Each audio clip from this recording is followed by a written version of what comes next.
اللہ تعالیٰ نے حضرت ہود علیہ السلام کو قوم عاد پر بھیجا۔ وہ قوم دراز قد اور چوڑے جسم کی اور نہایت خوفناک تھی۔ سب سے لمبا ان میں 100 گز کا اور ٹھگنا 60 گز کا، اور وہ سب کے سب بت پرستی کرتے تھے اور خدا پرستی سے از حد بیزار تھے، اور وہ سنگ کو تراش کے پہاڑوں میں اپنے مکان بناتے تھے اور اپنی تنگ نظری اور سنگ دلی سے بتوں پر ایمان لاتے تھے۔ مگر ان میں سے ایک فرقہ ایمان نہیں لایا تھا، اور وہ ان کافروں کے خوف سے اپنا ایمان چھپاتا تھا۔ جب حضرت ہود کے پندوں نسائی حد سے زیادہ ہوئے تو سب کافر حضرت ہود علیہ السلام کو ایذا دینے کے لیے آمادہ ہو گئے۔ جو لوگ ان پر ایمان لا چکے تھے انہوں نے حضرت ہود علیہ السلام کو اس بات کی اطلاع دی، تو حضرت ہود علیہ السلام نے جناب باری میں ان کفاروں کے واسطے بد دعا کی۔ اس بد دعا کے نتیجے میں برسات موقوف ہو گئی اور زراعت سوکھ گئی، اور تقریباً 7 برس تک وہ کافر قحط کی بلا میں گرفتار ہوئے اور بھوک و پیاس کے مارے اپنی زندگی سے بیزار ہوئے۔ حضرت ہود علیہ السلام نے ان لوگوں سے بہت ہی شفقت و محبت سے فرمایا کہ تم لوگ سب ایمان لے آؤ اور اپنے آپ کو دنیا کی آفت اور قیامت کی آتش سے بچاؤ، اور یہ سب آفتیں تم کو جو پہنچ رہی ہیں وہ تمہارے کفر کی وجہ سے نازل ہوئی ہیں، اور بت پرستی خدا کے نزدیک سب سے برا کام ہے، اس سے بچو۔ اور وہ لوگ ہمیشہ ہود علیہ السلام سے بڑی بے ادبی اور گستاخی سے کہتے تھے کہ ہم تمہارے کہنے سے اپنے بتوں کی پرستش چھوڑ دیں؟ ہم تو نہیں چھوڑیں گے، اور اپنے دین باطل سے کبھی منہ نہیں موڑیں گے۔ اور اس زمانے کا یہ دستور تھا کہ جس پر کوئی بڑی مشکل آتی تھی وہ سخت مہم میں مبتلا ہو جاتا تھا تو وہ حرم میں مکے جا کر التجا کرتا تھا اور جناب الہی میں نہایت عاجزی کرتا تھا، لہٰذا اس کی دعا قبول ہوتی تھی۔ ان دنوں ایک قوم مکہ میں رہتی تھی اور اپنے 23 شریف اور رئیس مکہ اور سردار مکہ کہتی تھی۔ جب لوگ قوم کے ان بلاؤں میں گرفتار ہوئے تو ان میں سے 70 رئیسوں نے مکہ جانے کا ارادہ کیا اور وہ سب جانے کے واسطے تیار ہو گئے۔ ساری قوم نے ان کو یہ وصیت کی کہ مکہ میں جا کر دعائے استسقاء باران رحمت مانگنے کی ہر شخص کوشش کرے۔ جب یہ لوگ اپنی مسافت منزلیں پوری کر کے مکہ پہنچے اور وہاں جا کر معاویہ ابن بکر کے گھر میں اترے تو وہ ان سب لوگوں کے واسطے طعام و شراب کی ضیافتیں کرنے اور مجلس عیش و عشرت میں گانا سنوانے لگے، تو یہ لوگ اپنی بھوک و پیاس کی مصیبت کو بھول گئے۔ کہاں کی دعا اور کہاں کا استسقاء، وہ سب کے سب دن رات راگ و گانا سننے لگے۔ ادھر ساری قوم نے حضرت ہود علیہ السلام سے کہا، اے ہود، ہم تیرے خدا کو ہرگز نہ مانیں گے، اور اگر تو ہم کو ڈراتا ہے عذاب سے تو کم از کم ہم کو اپنے خدا کا معجزہ دکھا، وہ کیسا ہے جو ہم پر عذاب لائے گا، اور اگر تو نے ہم کو اپنے خدا کا نہ دکھایا تو پھر ہم تجھے ضرور مار ڈالیں گے۔ یہ بات سن کر حضرت ہود علیہ السلام نے اپنے خدا کی بارگاہ میں التجا کی اور کہا کہ خدایا مجھے ان کے ظلم سے بچا، کیونکہ مجھے ان کے ساتھ لڑنے کی طاقت نہیں، شاید یہ لوگ مجھے مار ڈالیں گے۔ اس قوم کے سردار کا نام عاد تھا، اس کے زمانہ سے زمانہ طوفان تک 700 برس گزر گئے تھے، اور قوت اس کی اس قدر تھی کہ اگر پتھر پر پاؤں مارتے تو اپنی زانوں تک اس میں گھس جاتے، لیکن سب کے سب نافرمان تھے اور اپنی زبانوں سے کہتے تھے۔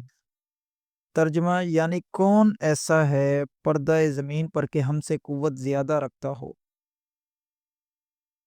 جناب باری تعالیٰ سے حکم ہوا، ایک حدیث میں ہے کہ اے ہود، وہ 70 آدمی جو تجھ پر ایمان لائے ہیں ان کو اپنے ساتھ لے کر پہاڑ پر جاؤ۔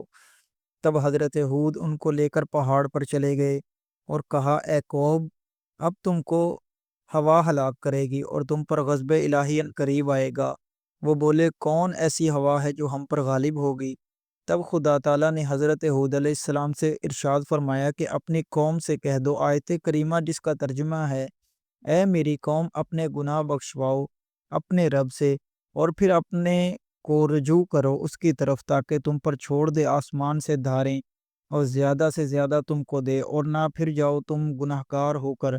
کافروں نے کہا، ہم تو توبہ نہیں کریں گے اور نہ ہم تم کو اس کا رسول تسلیم کریں گے۔ پس ایک قوم کو بھیجا کہ مکے میں جا کر پانی طلب کریں۔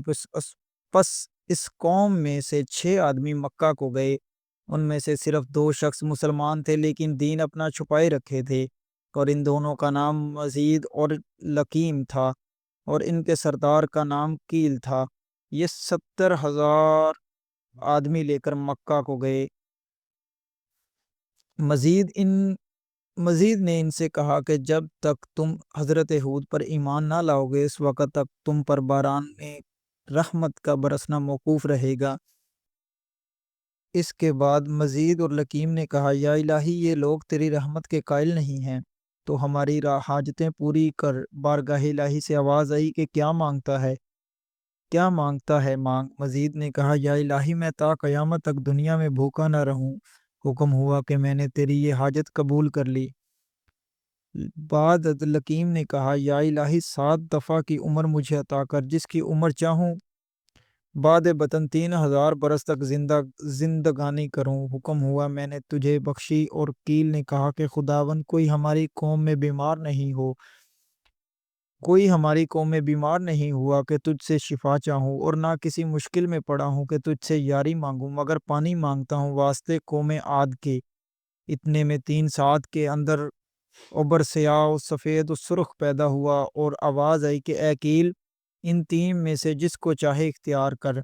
تب کیل نے دل میں سوچا کہ ابر سفید سرخ میں پانی نہیں ہوتا مگر ابر سیاہ پانی سے خالی نہیں ہوتا، لہٰذا اس کو اختیار کیا۔ اللہ تعالیٰ کے حکم سے ابر سیاہ ساتھ ساتھ اس کے منزل مقصود کو جا پہنچا۔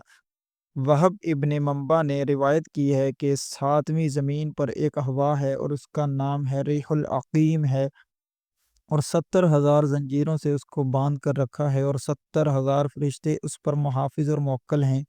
جب قیامت کا دن ہوگا وہ ہوا چھوڑ دی جائے گی اور وہ اتنی تیز ہوگی کہ پہاڑوں کو مانند ریزہ ابریشم کے اڑا دے گی اور آسمان گر پڑے گا اور اس کے ٹکڑے ہو جائیں گے اور وہ روئی کے گالے کی مانند اڑتا پھرے گا، جیسا کہ اللہ رب العزت نے فرمایا، جس کا ترجمہ ہے پھر جب پھونکیں گے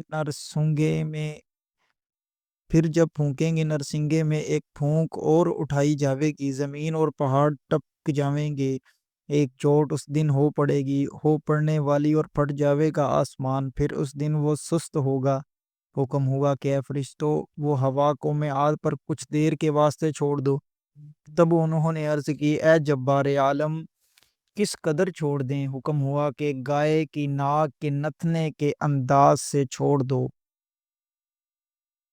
بس پر جان لیں